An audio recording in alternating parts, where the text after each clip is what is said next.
Tamil matrimony இலவச door step service மற்றும் WhatsApp மூலம் வரன்களின் தகவல்கள் வழங்குறாங்க. உடனே கால் பண்ணுங்க. திமுக அரசுக்கு ஆதரவா பல பேர் பேசுறாங்க. அவங்கள அமைப்பா, அவங்கள பெரியார் அமைப்பா, நான் அரசுக்கு ஆதரவா பேசுறாங்கன்னு சொல்றேன். நீ அவங்க பல பேர் சொல்லியிருக்கலாம். மதிவதனை மட்டும் குறிப்பிட்டதுனால நீ அவங்களை டார்கெட் பண்றீங்க அப்படின்றது தான் வந்து உங்க மேல விமர்சனம் வருது. இப்போ என்னன்னா தமிழ்நாடு முழுவதும் இருக்கிற ஜாதி ஒடுக்குமுறைகளுக்கு எதிராக மதிவதனி என்ன பேசியிருக்காங்க நீங்க சொல்லுங்க பார்க்கலாம். மத்திய அரசு தர வேண்டிய நிதி தரல, அப்ப அந்த சப்ஜெக்ட் தானே பேச முடியும். உங்களுடைய கொஸ்டின்ஸ் ரொம்ப தப்பு, நீங்க ரொம்ப ராங்க கேள்வி கேட்குறீங்க.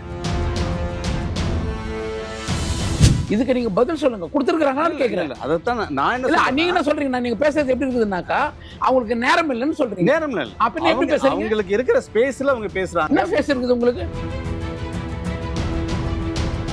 ஏன் விடுதலை சிறுத்தைகள் கொடி நீங்க ஏற்றக்கூடாதுன்னு சொல்றீங்க? அதிகாரிகளை அரசு மற்ற கட்சி சார்ந்தவர் அதிகாரிகள் தானே, அதிகாரிகள் தானே. உங்களுக்கு அந்த செய்தி தெரியாத மாதிரிலாம் புதுசெல்லாம் கேட்காதீங்க. நீங்க இது வந்து காலங்காலமா இருக்கிற பிரச்சனை தான். ஏற்கனவே தோழர் காலகாலமாக இருக்கு, ஜாதி காலகாலமா இருக்கு. ஒரு கேஸ்ட் அட்ராசிட்டிஸ் நடந்துச்சுனாக்கா அங்க ஸ்பாட்ல போய் ஒர்க் பண்ணணும். இது வந்து ரொம்ப தப்பு நினைக்கிறேன்.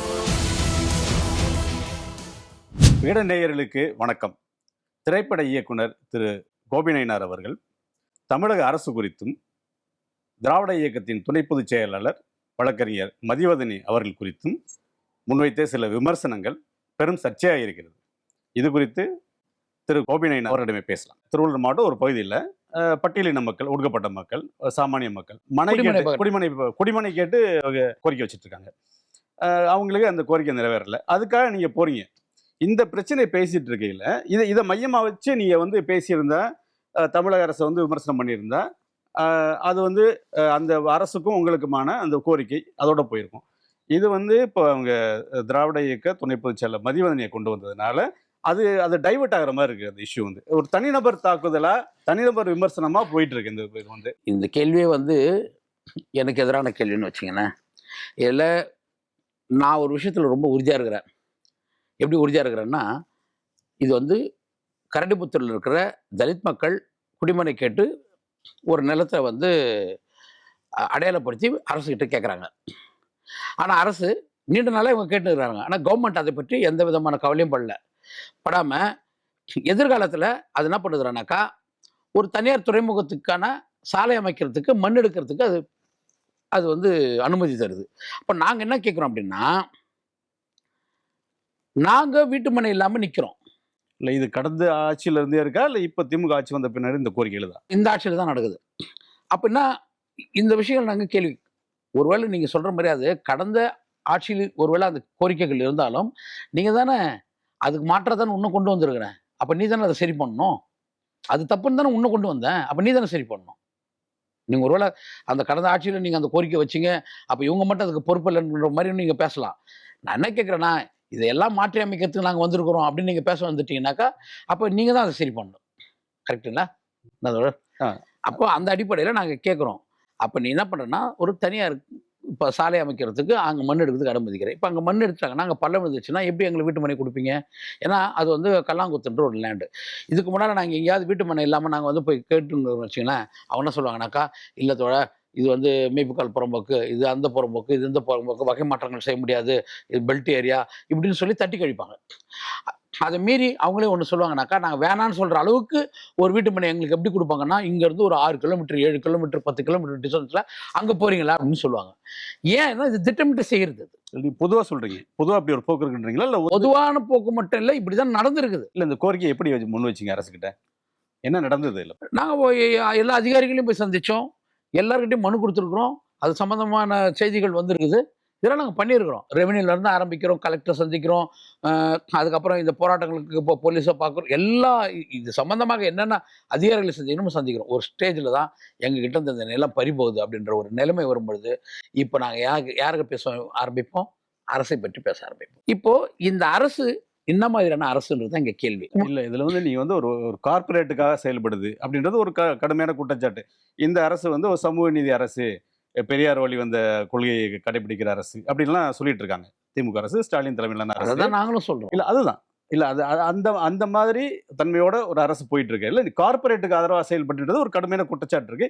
இது வந்து உங்களுக்கு எந்த கட்டத்துல உங்களுக்கு இந்த மாதிரியான ஒரு இது எண்ணம் வருது? குற்றச்சாட்டு இல்லைங்க, உண்மைங்க. நீங்க ஏங்க அதை குற்றச்சாட்டு நீங்க இப்படி கவனிக்காதீங்க. நான் என்ன சொல்றேன்னா, அங்க தலித் வீட்டு மனை இல்லாம உங்க லேண்டு கேட்குறான். நீங்க அந்த லேண்ட் என்ன பண்றீங்கன்னாக்கா மண் எடுக்கிறதுக்கு அனுமதிக்கிறீங்க. இது எப்படி குற்றச்சாட்டு ஆயிடும்? உண்மைதானே? இப்ப இந்த உண்மையை பரிசீலனை பண்ண வேண்டிய பொறுப்பு யாருக்கு இருக்குது? சமூக நீதியை பத்தி பேசுகின்ற பெரியார் சிந்தனையோடு நாங்க அரசு கட்டமைச்சிருக்கிறோம், சனாதனத்தை எதிர்க்கிறோம், பிஜேபி எதிர்க்கிறோம்னு சொல்ற நீங்க தானே பரிசீலனை பண்ணணும். இது உண்மைதானே? அப்ப இது உண்மையான குற்றச்சாட்டு தானே இது? அந்த வீடியோ விஷயத்துக்கு வந்துடுறேன். நீங்க அந்த வீடியோ பேசியிருக்கீங்க. கிட்டத்தட்ட ஒரு 15-20 நிமிஷம் அந்த அந்த வீடியோ போகும். சார்ஜ் பண்றீங்கன்னு சொல்றேனே, ஆங்கில வார்த்தையில சொல்றேன். நீங்க வந்து சார்ஜ் பண்றீங்க. அதுல 2-3 இடங்கள்ல வந்து மதிவதனி அவர்கள் பேர் வந்து அதுல குறிப்பிடுறீங்க. இப்ப திமுக அரசுக்கு ஆதரவா பல பேர் பேசுறாங்க. திமுக அந்த கட்சியில இருக்கிற நிர்வாகிகள், அதை தாண்டி ஊடக விவாதங்கள்ல பத்திரிகையாளர்கள் பேசுறாங்க, மற்ற சமூக செயற்பாட்டல் பேசுறாங்க. அவங்கள அமைப்பா? அவங்கள பெரியார் அமைப்பா? பெரியார் இல்ல முதல்ல அவங்க ஒரு ஆர்கனைசேஷன் இருங்க. அவங்க ஒரு ஆர்கனைசேஷன் இது பேசுறாங்களா? இல்ல அவங்க பெரியார் சிந்தனையாளர்னு சொல்றாங்களா? அதாவது வந்து ஒரு ஒரு ஆட்சியை இல்ல ஒரு தனிநபரை 1000 பேர் வந்து பேசுவாங்க. ஆனால் நாம ஒரு கொள்கை சிந்தனை உள்ளவர்கள், ஜனநாயக அமைப்பு கொண்டவர்கள். புரியுதுங்களா? இல்ல அதே ஒன்று கேட்க விரும்புறேன். அது 3 இடத்துல அவங்க பேரை மதிவதனி பேரை குறிப்பிடுறீங்க. எதுக்கு அவங்க இந்த இடத்துல அவங்க பேரையும் குறிப்பிடணும்னு நான் கேட்கிறேன். அதாவது நீங்க அவங்க இல்ல நீங்க கேட்கறது எப்படி இருக்குதுன்னா ரொம்ப பிழையா இருக்குது. எப்படின்னா, பேரை குறிப்பிடறதுக்கு முன்னால அதுக்கான காரணங்களை அங்க சொல்லியிருக்கிறேன்ல, அதை நீங்க பேரை குறிப்பிடுறது நீங்க கவனிச்சீங்கல்ல, அந்த காரணங்களையும் சொன்னல. ஆமா, அது ஏற்படுது இல்லையா? இல்ல அது வந்து திராவிட இயக்க அந்த அமைப்பை சொல்லலாம், அதோட தலைவரை சொல்லலாம். இவங்க மதிவதனி மாதிரி இன்னும் பல பேர் வந்து நான் அரசுக்கு ஆதரவாக பேசுறாங்கன்னு சொல்றேன். நீ அவங்க பல பேர் சொல்லியிருக்கலாம். இது கரெக்டா அவங்க பேர் மதிவதனி மட்டும் குறிப்பிட்டதுனால நீ அவங்களை டார்கெட் பண்றீங்க அப்படின்றது தான் வந்து உங்க மேல விமர்சனம் வருது. அதை தான் கேட்க விரும்புறேன். இப்போ என்னன்னா, இப்போ நான் அதுக்கு பதில் சொல்லிடுறேன். ஒரு பிரச்சனையை நம்ம பேச ஆரம்பிக்கிறோம். அந்த பிரச்சனையில் ஒரு 100 பேர் பேசுவாங்க ஆப்போசிட்லன்னு வச்சுங்களேன். அதை 100 பேரை நம்ம பேச மாட்டோம். ஒரு உதாரணத்துக்கு ஒன்று சொல்லுவோம். அது ஆக்சுவலாக வந்து நான் பேசுகிற பிரச்சனைகள் வேற. அப்போ நான் தோழமை அமைப்புகளில் இருக்கிற ஒரு சிலர் பேசுறதுக்கு நம்ம துவங்குறோம். அது மதிவதனின்ற பேர் யூஸ் பண்ணுறோம். அது ரொம்ப தெளிவாக சொல்கிறோம். என்ன சொல்கிறோம் அப்படின்னா, மதிவதனி போன்றவர்கள் ஒரு அரசுக்கு ஒரு ஆபத்து ஏற்படும் பொழுது எதிரிகளிடமிருந்து அதை பாதுகாக்கிறதுக்கு சித்தாந்த ரீதியாக அவங்க வந்து பல மேடைகளில் பேசுகிறாங்கல்ல, அதே அந்த அரசை உருவாக்கின மக்கள் இருக்கிறாங்கல்ல, ஒடுக்கப்பட்ட மக்கள், அவங்களுக்கு ஒரு பிரச்சனை வரும்போது பேச மாட்டேன்றாங்கன்னு சொல்கிறேன். புரியுதுங்களா? இதில் என்ன தவறு இருக்குது? அவங்க பேசணும் இல்லை. அப்போ தமிழ்நாடு முழுவதும் இருக்கிற ஜாதி ஒடுக்குமுறைகளுக்கு எதிராக மதிவதனி என்ன பேசியிருக்காங்க நீங்கள் சொல்லுங்க பார்க்கலாம். இல்லை அவங்க ஒரு வீடியோ சொல்லுங்க. இல்லை அவங்களுக்கான ஒரு ஸ்பேஸ் இருக்கு. நான் என்னுடைய பார்வையில் சொல்லி அவங்களுக்கான ஒரு ஸ்பேஸ் இருக்கு. விவாதங்களில் தொலைக்காட்சியிலையோ மற்ற ஊடகங்கள்லையோ சில தலைப்புகளில் பேசுகிறாங்க. இப்போ வர உதாரணமாக மும்மொழி கொள்கை பற்றி பேசுகிறாங்க, தொகுதி மறுவரை பற்றி பேசுகிறாங்க, நம்ம பள்ளி கல்விக்கு மத்திய அரசு தர வேண்டிய நிதி தரல அப்படின்னு பல விவாதங்கள் போகுது. அதில் அவங்க கலந்துக்கிறாங்க. அப்போ அந்த சப்ஜெக்ட் தானே பேச முடியும். அவங்க இன்றைக்கு காலகட்டத்தில் தீவிரமா முன்னுக்கு வர பிரச்சனைகளை பேசுறாங்க. உங்களுடைய கொஸ்டின்ஸ் ரொம்ப தப்பு. நீங்க ரொம்ப ராங்கா கேள்வி கேட்குறீங்க. நான் என்ன சொல்றேன் அப்படின்னா, அந்த இடத்துலலாம் போய் பேசுங்கன்னு நான் சொன்னேன்னா, நான் என்ன கேட்குறேன், ஒரு பிலாசபி ஓரியன்டா இருக்கிற ஒரு சோசியல் ஜஸ்டிஸ் பத்தி பேசுறேன். நீங்க தமிழ்நாடு முழுவதும் இருக்கிற தலித் மக்களுக்கான அடிப்படை பிரச்சனைகள் வரும்பொழுது நீங்க குரல் கொடுக்கறதுல நான் சொல்றேன். இதுக்கு நீங்க பதில் சொல்லுங்க. கொடுத்துருக்காங்கன்னு கேட்கிறேன். அதைத்தான் நான் என்ன நீங்க என்ன சொல்றீங்க? நீங்க பேசுறது எப்படி இருக்குதுன்னாக்கா, அவங்களுக்கு நேரம் இல்லைன்னு சொல்றீங்க. நேரம் இல்ல. அப்ப எப்படி பேசுறீங்க? உங்களுக்கு இருக்கிற ஸ்பேஸ்ல அவங்க பேசுறாங்க. என்ன ஸ்பேஸ் இருக்குது உங்களுக்கு? இதுக்கு அப்போ ஒரு உங்க கூட சக மனிதனாக வாழுகின்ற ஒரு ஒடுக்கப்பட்டவர்களை பேசுறதுக்கு உனக்கு ஃபேஸ் இல்ல. ஆனா ஒரு அரசை பாதுகாக்கிறதுக்கு மட்டும் உனக்கு ஃபேஸ் இருக்கா? இந்த அரசு எப்படி உருவாச்சு? நீங்க பெரியாரை பத்தி பேசுறீங்க, சமூக நீதி பற்றி பேசுறீங்க, சோசியல் ஜஸ்டிஸை பற்றி பேசுறீங்க, தீண்டாமைக்கு எதிராக பேசுறீங்க, மதவாதத்துக்கு எதிராக பேசுறீங்க, கடவுள் இல்லைன்னு சொன்னீங்க. அப்போ இதுதான் எனக்கு உகந்த கட்சி இது அப்படின்னு சொல்லிட்டு நான் ஆட்சி கொண்டு வரேன். நீ ஆட்சிக்கு வந்ததுக்கு அப்புறம் எனக்கு வீட்டு மனை இல்லைன்னு நான் யாரை போய் கேட்பேன்? பிஜேபி போய் கேட்பேனா? எனக்கு வீட்டு மனை இல்லைன்னு ஆளுங்க உங்களை தானே கேட்க முடியும். அப்போ உங்களை கேட்டாக்க என்ன எப்படி கேள்வி கேட்பேன்னு நீ மேல வழக்கு போடுற அப்படின்னாக்கா நீ சர்வாதிகாரி தானே. அதை கேட்டாக்கா அவங்களுக்கு ஃபேஸ் இல்லை, நேரம் இல்லை அப்படின்னா அப்ப உங்களுக்கு என்ன பேச, எங்களெல்லாம் மனிதராக நீங்க பார்க்கலையா? நான்லாம் உங்களுக்கு உங்களுடைய அரசியல் உரையாடல்ல நாங்க எங்களுடைய வாழ்க்கை ஒரு பொருட்டே கிடையாதா? இந்த திமுக அரசு வந்து ஒரு 4 ஆண்டுகள் ஆகுது. 2021 வந்தது. இந்த 4 ஆண்டுகள்ல இந்த குற்றச்சாட்டு வந்து தீவிரமா நீங்க இப்ப எழுப்பியிருக்கிறது இப்பதான் நினைக்கிறேன். தோழமை அமைப்பு தொடர்ந்து நம்மளுக்கு ஒரு பிரச்சனைகள் இருந்துகிட்டே இருக்குது. அதனால நம்ம என்ன பண்றோம்னா கொஞ்சம் கொஞ்சமா பொறுத்துக்கிட்டே இருக்கிறோம். ஆனா என்ன ஆகுதுனாக்கா, என்னடா இது நம்ம வந்து கேட்குறோம், கொடுக்கறத விட்டு அதை மீறி போலீஸை வச்சு நீ மண் எடுப்ப அப்படின்ற ஒரு இடம் இருக்குது இல்ல. அப்படின்னா அதுனா ஒரு முதலாளியினுடைய தேவைக்காக இந்த அரசனுடைய மொத்த இயந்திரங்களையும் நீங்க பயன்படுத்துவீங்க. ஆனா உனக்கு வாக்களித்த இந்த மக்களுடைய நல்வாழ்வுக்காக, அடிப்படை வாழ்வுக்காக இந்த அரசு இயந்திரம் பயன்படுத்த மாட்டீங்க அப்படின்னாக்கா, நான் வந்து உங்க மேல கொஸ்டின் பண்ணுவேன்னா பண்ண மாட்டேன்னா. திமுக அரசு மேல உங்களுக்கு இருக்க ஒரே குற்றச்சாட்டு இந்த ஒரு விஷயம். ஆமா, நீ வந்து தலித்துக்கு நிலம் கொடுனா கொடுக்க மாட்டேன், ஆனா ஒரு பெருமுதலாளிக்கு நீ கொடுப்பன்ற. நான் ரோடு போடுறதுக்கு எதிராக இல்ல, நீ ரோடு போட்டுக்கோ, நீ என்னன்னாலும் பண்ணு, அதுக்கப்புறம் அதை பற்றி பேசுவோம். ஆனால் நான் ஒரு லேண்டு கேட்கிறேன், வீடு மனை நில்றேன். இது எவ்வளவு பெரிய அவமானம்ங்க. இத்தனை ஆண்டு காலத்துக்கு அப்புறம் இன்னும் தலித்துகள், மிகவும் பிற்படுத்தப்பட்ட மக்கள், பொருளாதாரத்தில் பின்தங்கிய மக்கள், நகரங்களில் இருந்து வாழ முடியாமல் பொருளாதாரத்தில் வந்து ரொம்ப மோசமான நிலை அடைஞ்சவர்கள்லாம் இன்னைக்கு கிராமங்களை நோக்கி போயிருக்கிறாங்க. எங்க இன்டீரியர்ஸ்குள்ள போறாங்க, எங்கேயாவது ஒரு நிலம் எடுக்கும். அப்ப வீட்டு மனையை வழங்குறது என்பது ஒரு அரசனுடைய மிகப்பெரிய கடமைங்க. இல்ல இதுல வந்து இப்போ நீங்க வந்து திமுக கூட்டணியில இருக்கிற கட்சியை சேர்ந்தவர், நீங்க வந்து அதுல முக்கியமான ஒரு தலைவரா இருக்கீங்க. இந்த மாதிரி கேட்கும்போது உங்களுக்கு கூட்டணியில இருக்கீங்க, கூட்டணிக்கும் உங்க கட்சிக்கான அந்த ஒரு ஒரு ஒரு ரசாபாசம்ன்றது வந்து இந்த இதுல வந்து உங்ககிட்ட ஜனநாயகத்தன்மை இல்லைன்னா அது நடக்கும். இப்போ நான் கூட்டணியில் இருக்கிறேன், தலைவர் கூட்டணியில் இருக்கிறார். தலைவரே ஒரு இடத்துல வருத்தப்பட்டு சொல்றாரு, 4 எம்எல்ஏக்கள் இருக்கிறோம், 2 எம்பி இருக்கிறோம், எங்களால் கொடி ஏற்ற முடியலன்றாரு. ஏங்க, விடுதலை சிறுத்தைகள் கொடி என்பது என்ன ஆர்எஸ்எஸ் கொடியா? விடுதலை சிறுத்தைகள் கொடி ஏற்றக்கூடாதா? ஏன் விடுதலை சிறுத்தைகள் கொடி நீங்க ஏற்றக்கூடாதுன்னு சொல்றீங்க? ஏன்னா விடுதலை சிறுத்தைகள் கொடி ஒரு கிராமத்தில் ஏறிச்சுனாக்கா அங்க 100 விடுதலை சிறுத்தைகள் உருவாகும். அதிகாரிகளை அரசு மற்ற கட்சி சார்ந்தவர்கள், ஆளுங்கட்சி சார்ந்தவர்கள், அதிகாரிகள் தானே, அதிகாரிகள் தானே. உங்களுக்கு அந்த செய்தி தெரியாத மாதிரிலாம் புதுசெல்லாம் கேட்காதீங்க. இல்லைங்க, தலைவர் ஒரு இடத்துல சொல்றாரு, நாங்கள் 4 எம்எல்ஏக்கள் இருக்கிறோம், 2 எம்பி இருக்கிறோம், எங்களால் கொடியேற்ற முடியல அப்படின்ற ஒரு விஷயத்த பேசுறாருல்ல.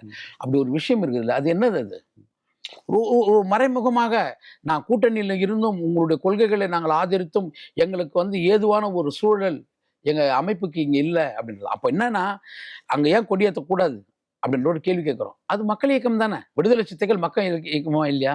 விடுதலை சிறுத்தைகள் ஜனநாயக அமைப்பா இல்லையா? விடுதலை சிறுத்தைகள் வந்து சனாதன தர்மத்துக்கு எதிரான இயக்கமா இல்லையா? விடுதலை சிறுத்தைகள் பாசிஸ்டுகளுக்கு எதிரான இயக்கமா இல்லையா? விடுதலை சிறுத்தைகள் அடிப்படை மக்களுடைய உரிமைகளை மட்டுமே பேசுகின்ற, ஜாதி ஒழிப்பை முன்னிறுத்துகின்ற ஒரு சமத்துவ அரசை உருவாக்குவதற்கு ஒரு மிகப்பெரிய கொள்கையா கொண்ட அமைப்பா இல்லையா? அப்ப அந்த அமைப்பினுடைய கொடி தமிழகத்துல பறக்காது அப்படின்னா வேற எந்த கொடி பறக்கலாம்? 1000 பேர் விடுதலை சிறுத்தைகள் திரள்றது வந்து யாருக்கு எதிரானது, யாருக்கு தோழமையானது? தமிழகத்தில் விடுதலை சிறுத்தைகளுடைய வளர்ச்சி யாருக்கு எதிரானது, யாருக்கு தோழமையானது? பாசிஸ்டுகளுக்கு எதிரானது, திராவிட இயக்கத்துக்கு, பெரியாருடைய சிந்தனைகளுக்கு தோழமையானது. ஆனா திராவிட இயக்க சித்தாந்தத்துக்கு இது எதிராக இருப்பது போல ஒரு சூழ்நிலையை நீங்க உருவாக்குனீங்கன்னாக்கா அது யாருடைய தப்பு? எத்தனை இடங்கள்ல விடுதலை சிறுத்தைகள் கொடி ஏற்ற முடியல? எத்தனை இடங்கள்ல அம்பேத்கர் சிலையை வைக்க முடியல? தலைவர் பேசுறாரு, உங்க எம்எல்ஏக்கள் பேசுறாங்க, நீங்க அந்த இடத்துக்கே போகாதீங்க. நீங்க இந்த பாருங்க, தயவு செய்து நான் சொல்றேன், இது கரடிபுத்தூர்ன்ற ஒரு தலித் மக்களுடைய ஒரு பிரச்சனை. அந்த பிரச்சனையை ஒரு சாதாரணமான விடுதலை சிறுத்தைகள் கட்சியை சேர்ந்த ஒரு சாதாரணமான ஆள் அவங்களுடைய கோரிக்கையை ஒரு மனுவாக மாவட்ட ஆட்சித்தலைவரிடம் கொடுக்குறோம், ரெவன்யூ கிட்ட கொடுக்குறோம்.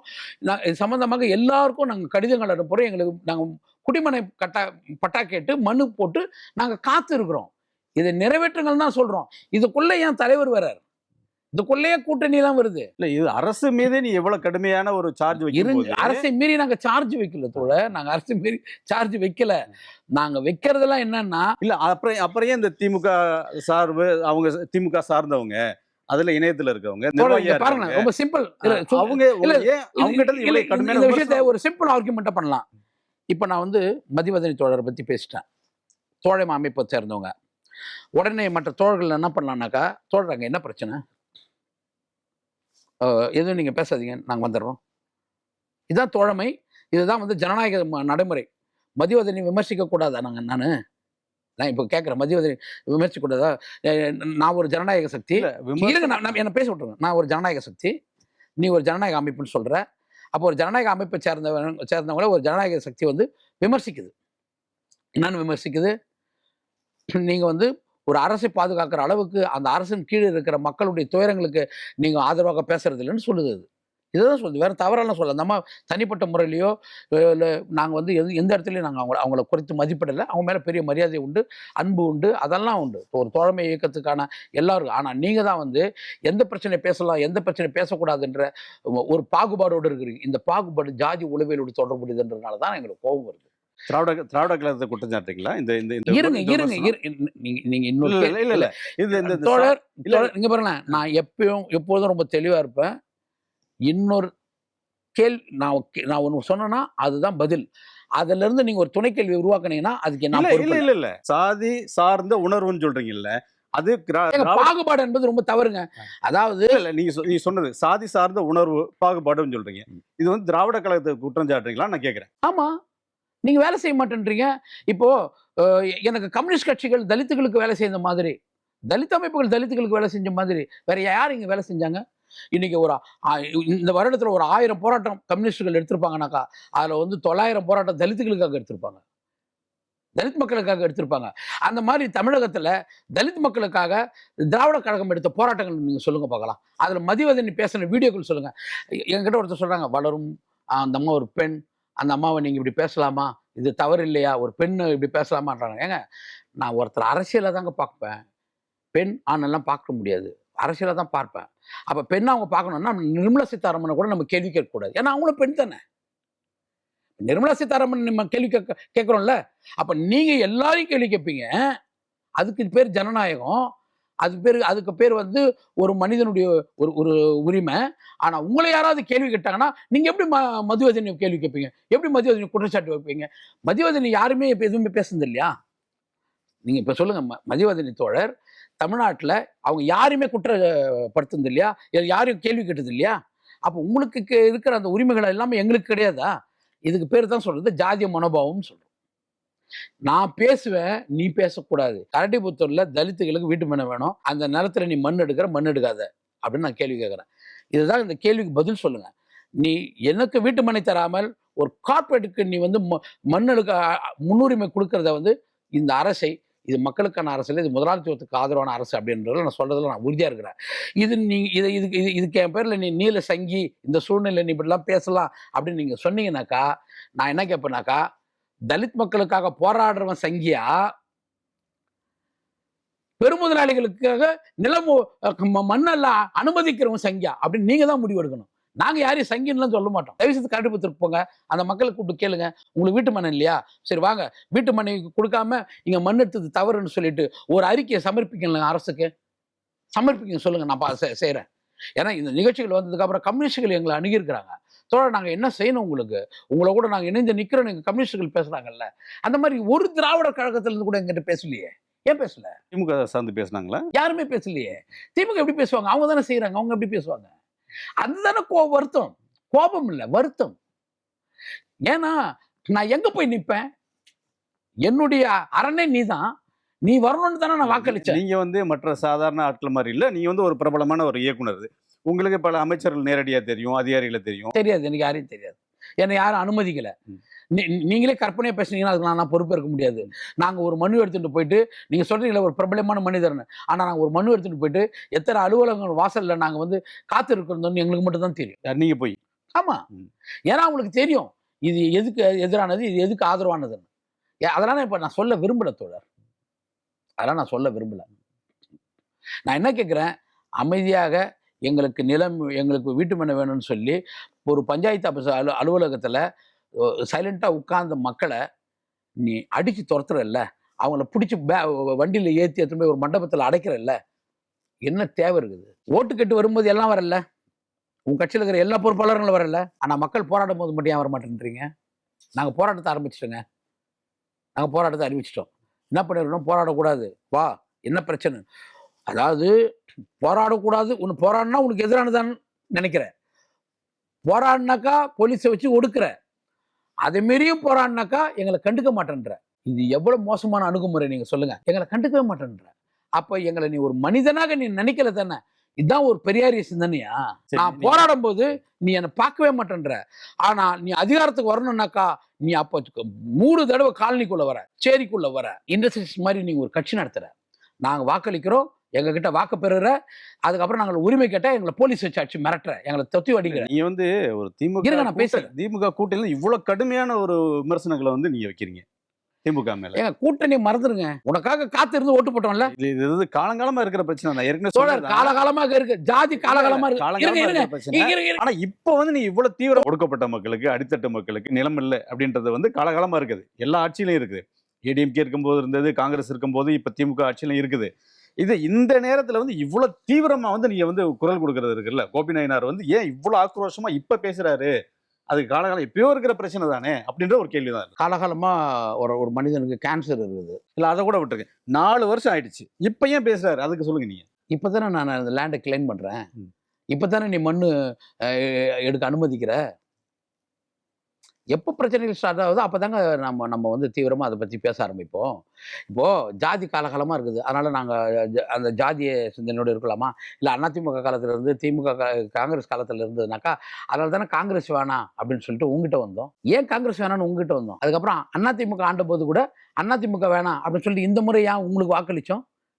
அப்போ நாங்க ஒரு முடிவு எடுக்கிறோம்ல, இது உகந்த அரசு இல்ல, இதுதான் உகந்த அரசுன்னு நாங்க முடிவு எடுத்தோம்ல. அப்போ உன்னை நம்பி வந்து நீ என்ன பண்ண? ஏன் இவ்வளவு நாள் கேட்கல? அது நீங்க எப்படி இருக்குன்னா, உரிமைகளை கேட்கறது வந்து நீங்க எல்லா காலத்திலும் கேட்டிருக்கணும். எல்லா காலத்திலும் நீங்க கேட்கலனாக்கா இப்ப கேட்கக்கூடாது அப்படின்ற மாதிரி இருக்குது. இல்ல அப்படி இல்ல. எப்பயுமே கேட்டுட்டு இருக்காங்க. அது வந்து அந்த அதுக்கான போராட்டம் வந்து தொடர்ச்சியா நடந்துட்டே தோழர் இருக்கு. எப்பொழுதும் இப்ப நீங்க கூட்டணி தோழர், கட்சியை சேர்ந்த எப்பயுமே ஒரு பிரச்சனைகளை இவ்வளவு ஆக்ரோஷமா இல்ல தோழர், இது பேசுறீங்க. ஆக்ரோஷம் இல்ல தோழர். ரைட்ஸ் எப்பயுமே அப்படிதான் இருக்கும். உரிமைகள் எப்பவுமே அப்படிதான் இருக்கும். இப்ப நீங்க இவ்வளவு தீவிரமா வந்து அரசு மேல விமர்சனம் வைக்கிறது எங்க போய் முடியும் அப்படின்னா, இது உங்க தலைவருக்கு ஒரு தலைவலியா தான் முடியும். ஏன்னா இதுக்கு முன்னாடி பிஎஸ்பி தலைவர் ஆம்ஸ்ட்ராங் வந்து கொல்லப்பட்ட போது இயக்குனர் ப. ரஞ்சித் அவர் தனியா ஒரு பேரண்டி நடத்தினாரு. அரசுக்கு மேல கடுமையா விமர்சனம் வச்சாரு. இதை நான் சொல்லி முடிச்சிட்டேன். அப்ப உங்க தலைவருக்கு என்ன சங்கடம் வந்தது அப்படின்னா, அந்த பேரணியில போய் அந்த கூட்டத்துல போய் அவங்க தலைவர் திருமாவளவன் வந்து கலந்துக்கல. அந்த டைம்ல அவர் வீடியோ போட்டாரு. திருமாவளவன் வீடியோ போட்டாரு. அதெல்லாம் சர்ச்சையாச்சு. அது ரஞ்சித் பேசல அப்படின்னு சொல்லி விளக்கங்கள்லாம் கொடுத்தாரு. அது என்னன்னா அரசுக்கும் அவருக்கான ஒரு தர்ம சங்கடத்தை உண்டு பண்ணுச்சு.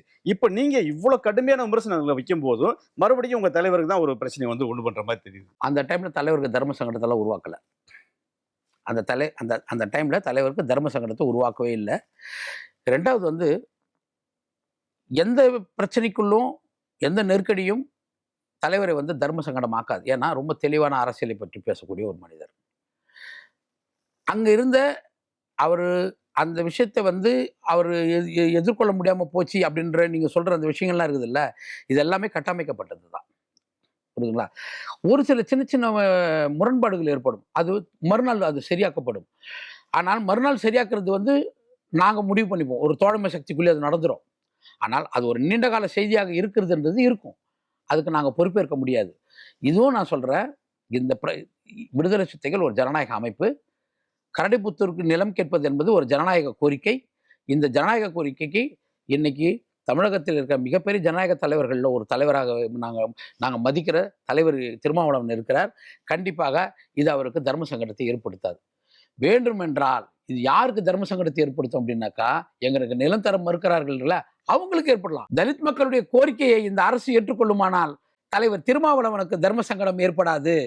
தலைவர் திருமாவளவனுக்கு தர்ம சங்கடம் ஏற்படும் என்ற ஒரு சூழல் இருக்கிறது என்றால் அவருக்கு இந்த அரசை உருவாக்கி தந்தார். சனாதன தர்மத்திற்கு எதிராக தமிழகத்தில் ஒரு அரசு வேணும்னா அதுக்கு நான் உறுதியாக நிற்பேன் என்று ஒரு கொள்கையில சிறிது பிறடாது நின்னர்ல, அவருக்கு தான் இவங்க தர்ம சங்கடத்தை ஏற்படுத்துவார்களே ஒழிய தலைவருக்கு எப்போதும் அது தர்ம சங்கடத்தை ஏற்படுத்தாது. வேங்கை வயல் அந்த பிரச்சனை சம்பந்தமா நீங்க பேசிருங்க சமீபத்துல வந்து. இந்த விவகாரத்துல திமுக அரசு மேல உங்களுக்கு இருக்கிற கோபத்தை திராவிடர் கழகத்தின் மேல காட்டியிருக்கீங்க. அவங்க கொடுத்த நீங்க இயக்குன அறம் படத்துக்கு அவங்க பாராட்டி திராவிடர் கழகம் கொடுத்த அந்த பெரியார் விருதை திருப்பி கொடுக்குறேன்னு சொல்லி அறிவிச்சிருக்கீங்க. ஆனா இந்த வேங்கை வயல் அந்த விவகாரத்துல அந்த சிபிசிஐடி அந்த அறிக்கையெல்லாம் வந்தப்ப அந்த பாதிக்கப்பட்ட மக்களே குற்றவாளி ஆகிட்டாங்க அப்படின்னு ஒரு பெரிய பிரச்சனை வந்தது. அப்ப தமிழக அரசு என்ன சொல்றதுன்னா வந்து இதை வந்து யாரும் கேள்வி கேட்க வேண்டாம், விமர்சனம் வேண்டாம், பிரச்சனை ஆக வேண்டாம், அப்படியே ஒரு அமைதியா விட்டுருங்கன்ற மாதிரியான ஒரு தமிழக அரசுல இருந்து ஒரு வேண்டுகோள் வந்தது. அப்ப திராவிட கழகத்தின் தலைவர் திரு கி வீரமணி அவர்கள் வந்து அப்போ ஒரு அறிக்கை வெளியிட்டிருந்தார். தமிழக அரசின் வேண்டுகோளை ஏற்று எல்லாம் வந்து அமைதியாக இருங்க, இதை பற்றி கேள்வி எழுப்பாதீங்க, தமிழ்நாடு வந்து அமைதி பூங்காவாக இருக்குது, இது அமளிக்காடு ஆக்கிறாதீங்க அப்படின்னு ஒரு ஒரு அறிக்கை வெளியிட்டிருந்தார். அப்போல்லாம் நீங்கள் வந்து அது சம்மந்தமாக எதுவும் நீங்கள் பேசவே இல்லை. இவ்வளோ ஆக்ரோஷமாக இப்போ பேசுகிறீங்க. திராவிடர்கள் சம்மந்தமே இல்லாமல் இந்த நேரத்தில் திராவிடர்கள் இதை கொண்டு வரீங்க. அப்போ நேரடியாக அவங்க பேசும்போது நீங்கள் வந்து எதுவும் சொல்லலையே. ஒரு தோழமை அமைப்பினுடைய ஒரு சகிப்புத்தன்மைன்னு ஒன்று இருக்கும் தெரியுங்களா? அந்த சகிப்புத்தன்மைக்கு ஒரு காலம் இருக்குது. அதான் இந்த காலம். அதாவது எல்லா காலத்திலையும் நம்ம வந்து ரியாக்ட் பண்ணிட மாட்டோம். எப்பொழுதுமே அது நடக்காது. இது குடும்பத்தில் இருக்காது, நண்பர்களுக்குள்ள இருக்காது, கணவன் மனைவிக்குள்ள இருக்காது, பெற்றோர்களுக்குள்ள இருக்காது, தந்தை மகனுக்குள்ள இருக்காது. ஒரு சகிப்புத்தன்மை என்பது ஒரு குறிப்பிட்ட காலம் வரையும் இருக்கும். அதனால தான் வேங்கவேல் ஸ்டேட்மெண்ட் அவர் சொன்னார்ல, அமளிக்காடாக மாற்றாதீர்கள்னா அமெரிக்காடாக யார் மாற்றுவாங்க சொல்லுங்க? இப்போ கூட்டணி கட்சி சொல்றாரா? நீ யார்? இல்லைங்க, நீங்க தானுங்க சொன்னீங்க, நான் சொல்ல. அமெரிக்காடாக மாற்றாதீர்கள் அவர் சொன்னார்ல. அப்ப யார் மாற்றுவாங்க அமெரிக்காடா சொல்லுங்க. அப்ப என்ன ஆயிடுச்சுன்னா, ஃபர்ஸ்ட் ஒன்று பார்க்குறோம், சகிச்சுக்கிறோம். ரெண்டாவது ஒன்று பார்க்குறோம், சகிச்சுக்கிறோம். மூணாவது ஒன்று பார்க்குறோம், சகிச்சுக்கிறோம். நாலாவது ஒன்று பார்க்குறோம், சகிச்சுக்கிறோம். இனிமேல் சகிச்சிக்க முடியாது அப்படின்ற ஒரு இடம் வரும்ல. இனிமே சகிச்சிக்கவே முடியாது அப்படின்ற ஒரு இடம் இருக்கு. சார், இதுல வந்து தெளிவா கேட்கிறேன். நீங்க இது வந்து திமுக அரசு சம்பந்தப்பட்ட நீங்க ஒரு கேள்வி கேட்டீங்க.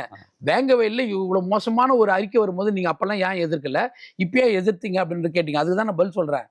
எனக்கு வந்து ஒரு தோழமை, இப்ப சொல்றாங்களே எங்களை நீல சங்கின்னு சொல்றாங்கல்ல, அதுக்காக தான் சொல்றோம். நாங்க நீல சங்கில்ல, பெரியார் சிந்தனையையும் பெரியாரிய மக்களையும் அந்த அமைப்பையும் நாங்கள் வந்து எந்த சூழ்நிலையும் இழக்கக்கூடாதுன்றதுக்காக நாங்கள் சகிப்புத்தன்மையோடு பொறுத்துன்னு இருக்கிறோம். காலகாலமாக பொறுத்துன்னு இருக்கிறோம். ஆனால் இந்த பொறுத்துன்னு இருக்க இந்த தன்மையை நீங்கள் ஒரு அடிமை எஜமானாக நீங்கள் நடத்தும் பொழுது தான் நாங்கள் ரியாக்ட் பண்ணுறோம். பெரியாரிய அமைப்புகளை எந்த விதத்திலும் நாங்கள் இழந்துடக்கூடாதுன்றதுக்காக நாங்கள் காத்திருக்கிறோம். எங்கேயாவது உங்ககிட்ட ஒரு மாற்றம் நடந்துரும் அப்படின்னு நாங்கள் வெயிட் பண்ணுறோம். ஆனால் பெரியாருடைய சிந்தனைகளை பற்றி பேசி நீங்கள் அரசாக மாறினீங்கள ஒழிய, அதனால் பலனடைஞ்சீர்கள ஒழிய, எங்கேயுமே பெரியாருடைய கனவை நீங்கள் நிறைவேற்றுவதற்காக வரல. இன்னும் சொல்ல போனா, பெரியாரை நீங்கள் தான் தோற்கடிப்பீங்க. பெரியாருடைய கடுமையான உழைப்பு இருக்குதுல்ல, பெண்களுக்கான உழைப்பு, தலித் மக்களுக்கான உழைப்பு, சாதி ஒழிப்பு குறித்து, மொழியை சார்ந்து. திமுக சொல்றீங்களா, திகாவை சொல்றீங்களா? எல்லாருமே எங்க வயல்ல மலம் கலக்கும் பொழுது ஐயோ இது தவறாச்சுன்னு ஒரு அறிக்கை விட்டுருக்கணும். அப்ப நீங்க பேசல. ஆனா ஒரு அரசுக்கு ஒரு பிரச்சனை வருது. வேங்கவயல்ல அந்த மக்கள் மேலேயே குற்றச்சாட்டப்படும் போது அந்த மக்கள் கிட்ட இருந்து மிகப்பெரிய ஒரு ஒரு எதிர்ப்பு உருவாகும் அப்படின்னும் போது அதை சரி பண்றதுக்கு அப்ப நீங்க பேச ஆரம்பிக்கிறீங்க. இதை தான் சொல்றீங்க, நீங்க அரசுக்காக பேசுற ஆட்கள், எங்கேயுமே மக்களுக்காக பேசுற ஆட்கள் இல்லை அப்படின்னு நாங்க சொல்றோம். மதிவதனி அவர்களை பத்தியான அந்த விமர்சனத்துல நிறைய பேர் சமூக வலைதளங்கள்ல அவங்களுக்கு சப்போர்ட்டா பேசுறாங்க. அதுல நான் ஒரு பதிவு என்ன பார்த்தேன்னா, இப்போ ஒருத்தவங்க வந்து இப்போ எல்லா விஷயத்துலையும் எல்லாம் பேசிட முடியாது. அதாவது அப்படி பேசுகிற கட்டாயமும் கிடையாது. இவங்க நீ தேவையான ஒரு விவாதங்கள் எழுது, மத்திய அரசு வந்து பல பிரச்சனைகள் உண்டு பண்ணுது, அதில் அவங்க பேசுகிறாங்க. எல்லாமே பேசணும்னு அவசியம் இல்லை. இது ஒரு தொடர்ச்சி. நீ சோஷியல் ஜஸ்டிஸ் பற்றி பேசுகிற, சமூக விடுதலை பற்றி பேசுகிற, நீ மொழி கொள்கை பேசுவ, இன விடுதலை பேசுவ, பார்ப்பன எதிர்ப்பு எல்லாம் பேசுவ, ஆனால் ஜாதி ஒழிப்பை பேச மாட்டேன். அதாவது ஒரு அவங்க பேச மாட்டான்னு சொல்றீங்க. இருங்க, பேசுறது வேற, நிகழ்த்துறது வேற. அதாவது ஸ்பாட்ல போய் ஒர்க் பண்றது.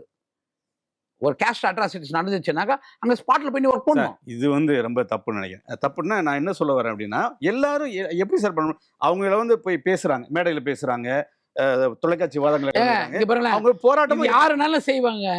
உங்களோட ஃபெமிலியர் அது பாருங்களேன், ஒரு பேசிஸ்ட் எதிர்க்கிறதுக்கு உங்க அமைப்பினுடைய கட்டிடத்துக்குள்ள பேசுறதை விட பாதுகாப்பு உலகத்தில் என்ன இருக்குதா?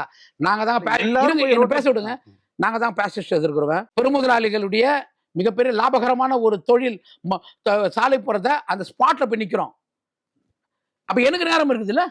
நான் வந்து இந்திய எதிர்ப்பை பத்தி பேசுறேன், நீ கூப்பிட்டா நான் இந்திய எதிர்ப்பை பத்தி பேசுறேன், மும்மொழி கொள்கைக்கு எதிராக பேசுறேன், நீட்டுக்கு எதிராக பேசுறேன், ஜாதி ஒழிப்பையும் பத்தி பேசுறேன்.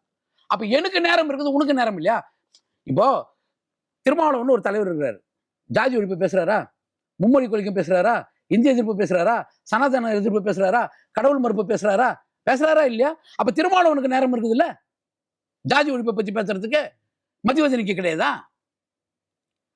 நீங்க மட்டும் எங்களுக்கு வந்து அப்ப நீ என்ன பண்ற, ஒரு ப்ரியாரிட்டி உருவாக்குற, எதை முன்னால பேசணும் எதை முன்னால பேசக்கூடாது அப்படின்னு உருவாக்கு. அப்படின்னா இதுதான் தவறுன்ற. ஜாதி ஒழிப்பு பேசுறதுக்கு எனக்கு நேரம் கிடையாது, ஆனால் நாங்க வந்து மும்மொழி கொள்கைகளை பற்றி பேசுவோம், இந்திய எதிர்ப்பை பற்றி பேசுவோம் அப்படின்னு நீ சொன்னாக்கா அப்ப இது பாகுபாடு தானே சார். ஜாதி ஒழிப்பு அவங்க பேசலன்னு நீ எப்படி சொல்றீங்க? அவங்க வந்து அவங்க எங்க பேசுறாங்கன்னு சொல்றேங்க. அதை பற்றி கொஞ்சம் பேசுங்க தயவு செய்து. பெரியார் கடைசியாக பேசினவர் பெரியார். கடைசியாக இந்த பிரச்சனை பேசுறது பெரியார், தந்தை பெரியார். இதே கரடிபுத்தூர் இஷ்யூல ஒருவேளை தந்தை பெரியார் உயிரோடு இருந்தார் என்ன நடந்திருக்குன்னு நினைக்கிறீங்க? கரடிபுத்தூர் போயிருப்பாரு. வேங்கவேலுக்கு என்ன பண்ணிருப்பான்னு நினைக்கிறீங்க? வேங்கவேல் போயிருப்பாரு. அந்த மக்களை கூப்பிட்டு உட்கார வச்சு பக்கத்துல உட்கார வச்சு பேசியிருப்பாரு பெரியார். பெரியாருடைய வாரிசுகள் வந்து அதை செய்யலன்னு இல்ல. போட்டுருக்காங்க. இவங்க அவர் பெரியார், இவர் பெரியாரிஸ்டுகள். பெரியாரிஸ்டுகளுக்கும் பெரியார்களுக்கும் டிஃப்ரெண்ட் இருக்குது. அதாவது பெரியாரிஸ்டுகளை எதிர்த்தால் பெரியாரை எதிர்க்குது அப்படின்ற ஒரு சூழலை எனக்கு எதிராக்குறாங்களா? இது ஒரு மதவாத சக்திகளுடைய மனநிலை. அதாவது இந்து மதத்தில் இருக்கிற ஒருத்தனை நான் எதிர்த்து நான் ஒரு முஸ்லீம்னாக்கா அந்த முஸ்லீம் அவங்க என்ன பண்ணுவாங்க தெரியுங்களா? இந்து மதத்துக்கு எதிராக பேசிட்டான்னு சொல்லி மொத்த இந்துக்களையும் திரட்டி மொத்த முஸ்லீமே அடிப்பாங்க. அந்த மாதிரி இவங்க என்ன பண்றாங்க? இது ஒரு மதவாத சிந்தனைன்ற ஒரு 2 பேர் யூடியூப்ல பேசுனாங்கல்ல. கோபின்றவன் ஒரு தோழமையானவன், உன் கூட இருக்கிறவன், எல்லா காலத்திலும் உன் கூட நிற்கிறான். ஒரு ஒரு பிழையாவே இருக்கட்டும், அது நீ போன் அடிக்கணும்ல, தோழர் என்ன நடந்துச்சாங்க சொல்லுங்க, வாங்க நம்ம உட்காந்து பேசிக்கலாம் அப்படின்னு பேசணுமா? நீ வேணாவா? முடிஞ்சிருக்குமே. இதை வந்து சோசியல் மீடியால பேசுறது யாரு? நான் ஒரு கோரிக்கை பேசுறேன், ஜனநாயக கோரிக்கை பேசுறேன். நீ அவதூறை உருவாக்குற. நீ தான் உண்மையான சங்கி. அந்த யூடியூப்ல உட்காந்து பேசிட்டு இருந்தானுங்க 2 பேர், அவன் தான் உண்மையான சங்கி. அப்போ நான் ஒரு பெரியார் சிந்தனையாளன், சுயமரியாதை இருக்கணும். என் சுயமரியாதை பறிக்கப்படும் போது, என்னை பற்றி இழிவாக நீங்கள் ஒரு RSS விட கேவலமாக நீங்கள் நடந்து கொள்ளும் பொழுது, இந்த விருதுக்கு நான் தகுதியானவன், ஆனால் இந்த விருதை தருவதற்கு உங்களுக்கு எந்த தகுதியும் இல்லை என்ற காரணத்துக்காக தான் நான் பண்றேன், இந்த விருதை திருப்பி தரேன். ஏன்னா பெரியார் சுயமரியாதை கற்றுக் கொடுத்தார். அந்த விருது ஒருவேளை பெரியார் பேரில் இருந்தாலும் அதை திருப்பி தருவது தான் பெரியாருக்கு மரியாதை. இப்போ வந்து உங்களுக்கு எதிரா ஒரு விமர்சனம் வருது, நீங்க ஒரு தரப்புல விமர்சனம் எனக்கு எதிராக இருக்கிற தோழர் சொல்லி முடிச்சிருவோம். இது வந்து நீங்க வந்து ஒரு புள்ளியில இணைகிற ஆட்கள், நட்பு சக்தி அப்படின்னு சொல்லி சொல்லுவாங்க. நீங்க வந்து நட்பு சக்தி ஒரு இடத்துல வந்து பிஜேபி எதிர்ப்பு, RSS எதிர்ப்பு, இந்துத்துவ எதிர்ப்பு அப்படின்னு அந்த இடத்துல ஒன்றிணைகிற ஆட்கள். ஆனா நீங்க 2 பேரும் மோதிட்டு இருக்கீங்க. இது வந்து யாருக்கு ஆதாயம்? இந்த பொறுப்பு எனக்கு மட்டும் தான் இருக்கணுமா? என்னோட என்னை விமர்சித்து மோசமா பேசுறாங்களா அவங்களுக்கு இருக்கணுமா? நான் வீடு இல்லாத, நிலம் இல்லாத, வேலை வாய்ப்பு இல்லாத, வாழ தகுதி இல்லாத, கல்வி இல்லாத ஒரு ஏழை தலித். எனக்கு கோபம் வரும். இந்த கோபத்தை நீ வந்து என்ன பண்ணா, நீ அந்த கோபத்தை நீ சரிப்படுத்துறதுக்கான உரிமைகளை நீ மதிக்கலைன்னா, இந்த கோபத்தை உன்னுடைய எதிரி அவனுடைய அரசியலுக்கு பயன்படுத்தி கொள்வார். இந்த அரசியல் கூட தெரியல உனக்கு. பெரியார் நீங்க என்னதான் படிச்சீங்க? அப்போ பெரியார் நீங்க என்ன படிச்சீங்க? அதாவது ஒரு ஒடுக்கப்பட்ட சமூகத்தினுடைய அடிப்படை தேவைகளை நீங்கள் நிறைவேற்றவில்லை என்றால், இந்த ஒடுக்கப்பட்ட சமூகத்தினுடைய இந்த மக்களை யார் அணி திரட்டி கொள்வார்கள்? தனக்கான கழக சக்தியாக யார் மாற்றிப்பாங்கன்னாக்கா, இந்த ஒட்டுமொத்த சமூகத்தையும் சுரண்டி பிடிக்கின்ற முதலாளிகளும் மதவாத சக்திகளும் தன்னகப்படுத்திக் கொள்ளும். அப்போ அவங்க தன்னகப்படுத்திக் கொள்ளக்கூடாதுன்னாக்கா, இந்த ஒடுக்கப்பட்ட சக்திகளுடைய தேவைகளையும் உரிமைகளையும் ஒரு மனிதாபிமான அடிப்படையில், ஜனநாயக அடிப்படையில் அவர்களை மதிக்கணுன்றது வந்து யாருக்கு இருக்கணும்னா, ஒரு பெரியாரிஸ்டுக்கு இருக்கணும். ஒரு நீண்ட உரையாடல் நீங்க வந்து முன் வச்சிருக்கிற இந்த விமர்சனங்கள் அடிப்படையில் நீண்ட உரையாடலை வந்து நம்ம வந்து நிகழ்த்தி இருக்கிறோம். இதுல மதிவதனி அவர்கள் பத்தி நிறைய நீங்க பேசியிருக்கீங்க.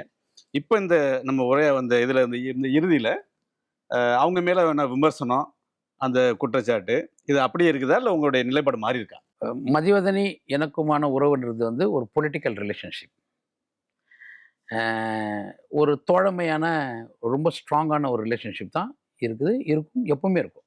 அதில் மாற்று கருத்து இல்லை. இப்போ என்னுடைய பிரச்சனையை என் அண்ணன் பேசலை, எனக்கு கோவம் வரல. நானும் எங்கள் அண்ணன் ரோட்டில் போயிட்டு இருக்கிறோம், என்னை வந்து ஒருத்தர் அடிக்கிறான். ஆனால் எங்கள் அண்ணன் எனக்கு வேலை இருக்குதுன்னு போயிட்டான்னாக்கா எங்கள் அண்ணன் மேலே எனக்கு கோவம் வரல. ஆனால் அதுக்காக நான் எங்கள் அண்ணனை வந்து நான் என்றைக்குமே வந்து கொல்ல மாட்டேன். எங்கள் அண்ணனுக்கு எதிராக நான் மாற மாட்டேன்.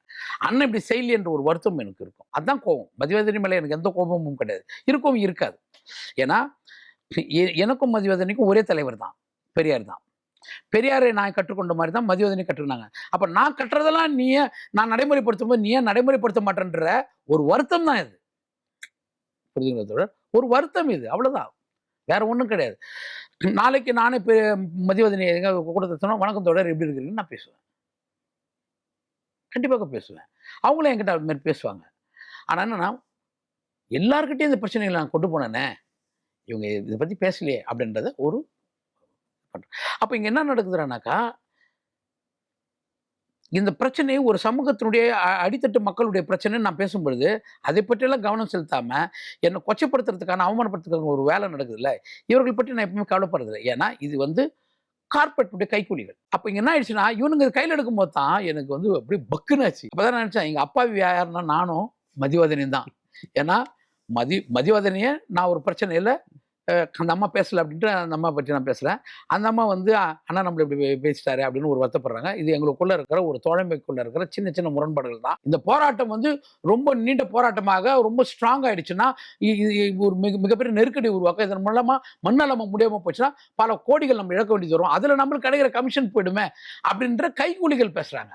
இதுல மதிவதனிக்கும் எனக்கும் எந்த பங்கும் கிடையாது. சமூக வலைதளங்கள்ல ஒரு ரணகலமா இருக்கு இந்த பிரச்சனை. ஆனா அது லாபத்தின் அடிப்படையில் நடக்குது.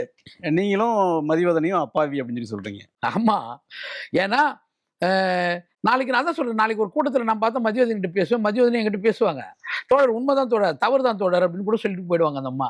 அப்ப நீ என்ன பண்ண போற? இந்த பிரச்சனை சீக்கிரம் முடிவுக்கு வரணும், உங்களுடைய கோரிக்கையை நிறைவேற்றணும் அப்படின்னு வாழ்த்துறேன். நன்றி. நன்றி. மகன் அல்லது மகளுக்கு வரன் பாக்குறீங்களா? ரொம்ப பிரைவசியா வரன் அமைத்து தர இலவச டோர் ஸ்டெப் சர்வீஸ், வாட்ஸ்அப் வசதி என பல புதிய சேவைகளை வழங்க காத்திருக்கிறது உங்கள் தமிழ் மேட்ரிமோனி. இன்றே தொடர்பு கொள்ளுங்கள்.